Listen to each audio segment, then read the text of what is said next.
सफल हो गई तो प्रसन्नता ही प्रसन्नता मन में आई और उसी प्रसन्नता का अनुभव करते हुए बहुत समय के बाद पहली रात्रि खुले में निर्विकल्प खुली हवा के साथ व्यतीत की। आचार्य श्री कहते हैं संलेखना हो गई, गुरुदेव का परलोक गमन हो गया, ये तो बाहर की बात है। हमारे गुरुदेव तो कहते हैं कि हमारे गुरुदेव तो आचार्य श्री कहते हैं कि हमारे गुरुदेव ज्ञान सागर जी तो हमेशा हमेशा हमारे साथ ही हैं, हमें कभी लगता ही नहीं कि वो कहीं गए हैं। नित्य स्मरण करता रहता हूँ, आचार्य श्री ऐसा बताते हैं। और इन्हीं भावनाओं से भर करके गुरुदेव ने लिखा, सारे सागर छार हैं, मम गुरु मधुर अपार। कितनी बड़ी भावना अपने गुरुवर के प्रति। सारे सागर छार हैं, मम गुरु मधुर अपार। नमो ज्ञान सागर गहूं, भव सागर का पार। ऐसे उन ज्ञान सागर जी को नमस्कार करता हूं, भव का सागर पार करने के लिए। गुरुदेव ने अपने जीवन में गुरु के पीछे पीछे ही चलना सीखा। गुरु के मार्ग का अनुकरण किया।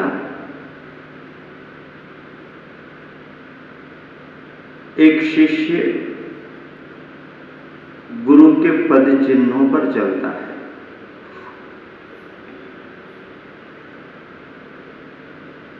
गुरु के पद चिन्ह शिष्य का मार्गदर्शन करते हैं। मुक्ति का मार्ग इसी रूप में चलता है। आचार्यों की परंपरा बहुत लंबी है, गुरु आगे बढ़ते जाते हैं, उनके शिष्य उनका अनुकरण करते करते आगे बढ़ते हैं और ये चलने का मोक्ष मार्ग निरंतर जारी है। मार्ग तो चलने से ही जारी रहता है, पर इस सबके साथ गुरुदेव कहते हैं, पीछे भी देखो, पिछलग्गू न बनो, पीछे रहोगे। हमको पीछे नहीं रहना है, हमको आगे बढ़ना है। गुरुओं के मार्ग का अनुकरण करके, उनके पद चिन्हों से संकेत पा करके हम निरंतर आगे बढ़ेंगे। यही मार्ग है। ऐसे ही मार्ग पर मोक्ष मार्गी निरंतर विश्वास के सहारे आगे बढ़ता रहता है। अगला हाइकु गुरुदेव ने लिखा है, उड़ना भूली चिड़िया, उड़ना भूली। चिड़िया का स्वभाव उड़ने का है, पर उड़ना भूली। चिड़िया सोने की तू, चिड़िया सोने की तू, उठ उड़ जा, उठ उड़ जा। चिड़िया सोने की तू, उठ और उड़ जा। उड़ना भूली। प्रकृति की चिड़ियाएं तो निरंतर आसमान में उड़ रही हैं। चिड़ियों को उड़ने में आनंद आता है, उड़ने की उनके पास क्षमता है। उस क्षमता के कारण वो चिड़ियां उड़ती रहती हैं। उड़ना उनका का स्वभाव है, पंख है उनके पास, लेकिन उड़ना भूल गई चिड़िया। उड़ना भूल गई चिड़िया, तो कौन सी चिड़िया उड़ना भूल गई? चिड़िया सोने की तूप। सोने की चिड़िया जब से बनी है वो उड़ना भूल गई। सोने की चिड़िया उड़ नहीं सकती, सोने की चिड़िया उड़ नहीं सकती, और उड़ने वाली चिड़िया सोने की हो नहीं सकती। यदि उड़ती हुई चिड़िया सोने की दिखे तो धोखा हो सकता है।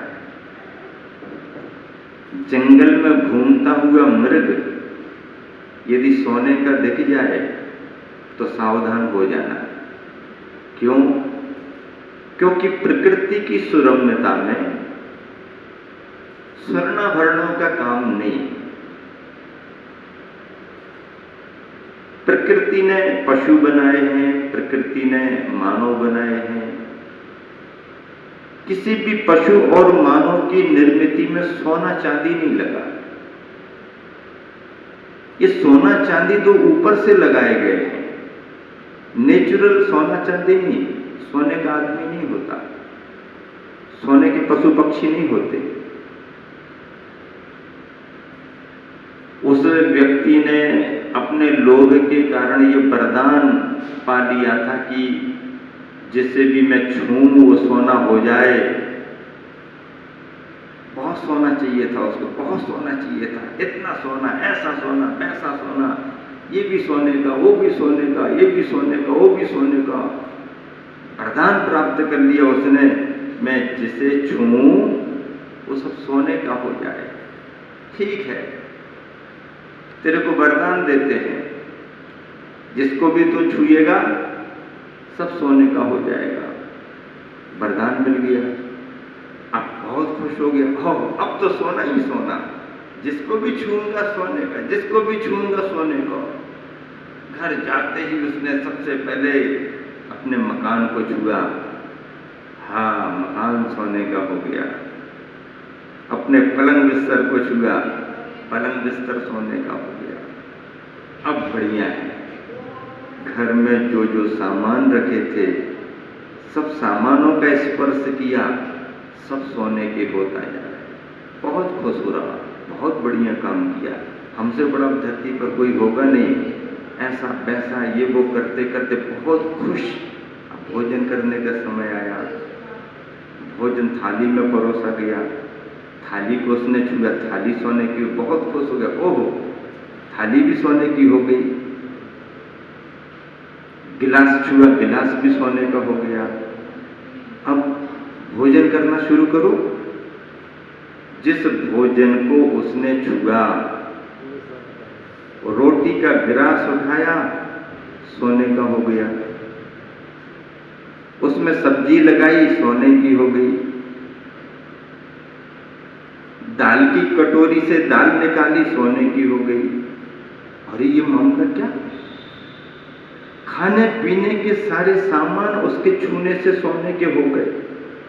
और उसने खाया, अब सोना चबा रहा है तो उसमें भोजन का स्वाद कहां से आएगा? भोजन गया, वो तो सोना बन गया। और भोजन का स्वाद नहीं, पेट नहीं भर रहा, चब नहीं रहा। चलो पानी तो पी लो। गिलास उठा के पानी पी रहा तो पानी सोने का। अब चिंता हो गई, अभी तक तो खुश था, लेकिन जिस सोने के कारण भोजन भी हराम हो गया हो, भोजन पानी छिन गया हो, वो सोना किस काम का? परेशान हो गया। उसकी परेशानी को देख करके परिवारीजन आ गए। परिवारीजनों पर गुस्सा करने लगा। एक एक परिवार के सदस्य को छुआ तो वो भी सोने का हो गया, वो भी सब सोने के हो गए। अंत में क्रोधित हो गया। आपे से बाहर गुस्से में आ गया और जब पत्नी ने उसको समझाना चाहा, पत्नी की ही पिटाई करना शुरू कर दी, पत्नी भी सोने की हो गई। अब लो क्या करना तुम्हारे को। सोने की चाह रखने वाला आदमी सोने के बीच में जाकर के पागल हो रहा है। जिसको सोना नहीं मिल रहा है वो पागल हो रहा है, और जो सोने से घिर गया है वो भी पागल हो रहा है। सोना ना मिले तो नींद नहीं आती है, सोना मिल जाए तो नींद नहीं आती है, और मिला हुआ सोना चला जाए तो भी नींद नहीं आती है। सोना देता क्या है? सोने ने कुछ नहीं दिया। सोने ने हमारे सोने को हराम कर दिया। इसलिए वे संत साधक निश्चिंतता की नींद लेते हैं जिनको सोना चांदी आदि किसी भी तरह के आभरण आभूषण परिग्रहों की कोई जरूरत नहीं। एक उदाहरण हमने पढ़ा था, सेठ जी के पास में सोने की मुहर थी, कीमती थी, और रास्ते से चले जा रहे थे, जेब में से गिर गई। उन्होंने रास्ते पर बहुत देखी, दिखी नहीं, धूल में कहीं दब गई। प्रयास बहुत किया, नहीं मिली, विकल्प में रहे, आगे बढ़ गए। शाम होने लगी थी, गांव के पास एक सराय थी, उसमें जाकर के उन्होंने रात्रि में विश्राम किया। जो गया गया। पीछे पीछे कोई एक गरीब आदमी आ रहा था, भिखारी ही था, मांग मांग करके अपना गुजर बसर करता था। रास्ते में उसकी नजर कीमती मुहर पर पड़ गई, सोने की मुहर। भाग्य से मिल गई, उठा ली, जेब में रख ली। इतना तो उसने कभी सोचा भी नहीं था जिंदगी में कि सोने की मुहर मिलेगी। यहां तो सुबह शाम रोटी नहीं मिल रही, सोने की मुहर मिल गई। वो व्यक्ति भी अंधेरा होने के कारण उसी सराय में जाकर के सो गया, लेकिन रात में नींद नहीं आई। सेठ जी भी उसी सराय में थे, ये भी उसी सराय में था। सेठ जी खम्बे के इस तरफ सो रहे, रात भर करवटें बदलते रहे। ये खम्बे के इस तरफ सो रहा है, ये भी रात भर करवटें बदलता रहा। रात बीती, प्रभात आई, दोनों उठे, दोनों ने एक दूसरे की तरफ देखा। सेठ जी कहने लगे, क्यों बे, ऐसा लगता है तेरे को रात भर नींद नहीं आई? बोले, हाँ सेठ जी, रात भर नींद नहीं आई। वो भी कहने लगा, सेठ जी मुझे ऐसा लगता है कि आपको भी रात भर नींद नहीं आई। सेठ जी कहने लगे, हाँ तुमने सही समझा, मुझे भी रात भर नींद नहीं आई। भिखारी पूछने लगा, सेठ जी क्या कारण है, आप तो इतने संपन्न हो, क्या कारण है आपको रात भर नींद नहीं आई? तो सेठ जी कहने लगे, रे तू समझता नहीं, बेशकीमती मेरी सोने की मुहर गिर गई, गुम गई, उसी विकल्प में मुझे रात भर नींद नहीं आई। अच्छा ऐसा है? हाँ, आपकी आंखें बता रही लाल लाल हैं, आपको रात भर नींद नहीं आई। सेठ जी सच बात है, तुम्हारी सोने की मुहर गिर गई, गुम गई, इसलिए तुम्हें नींद नहीं आई, और वो सोने की मुहर मुझे मिल गई, इसलिए मुझे रात भर नींद नहीं आई। सोना अपनी जगह है, एक को नींद आ रही है, एक को आ नहीं रही है, और जिसका संबंध सोने से है उन सभी को, किसी को भी नींद नहीं आ रही। सोने से घिरा हुआ आदमी भी पागल परेशान हो रहा है, और जिसके पास नहीं है,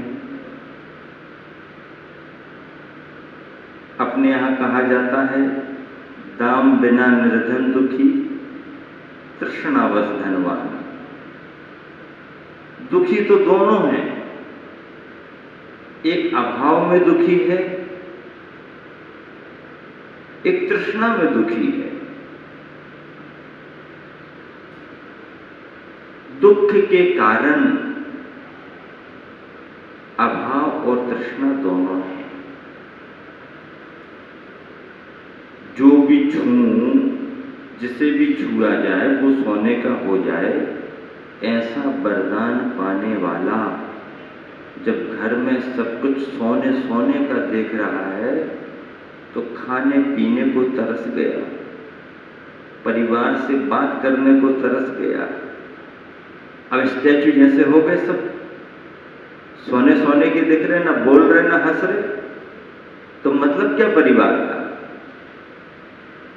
खाना पीना छूट गया, परेशान होकर के वापस गया और देवता से कहा अपना वरदान वापस ले लो और मुझे मनुष्य के प्राकृतिक जीवन में जीने का आनंद लेने दो। चिड़िया सोने की नहीं हो सकती है, चिड़िया तो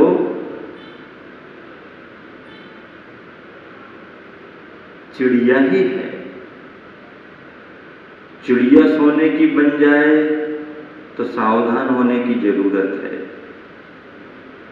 जब जब भी चिड़िया सोने की बनी है वो लुटी है, उसके पीछे लुटेरे लगे हैं।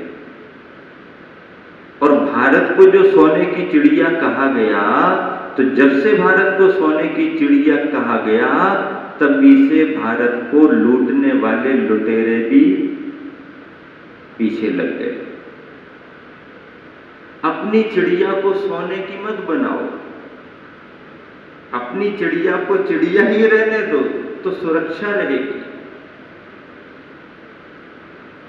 अपनी चिड़िया को सोने की बनाने का मतलब ये है कि हम किसी तुलना में किसी से बड़ा और अच्छा दिखना चाहते हैं,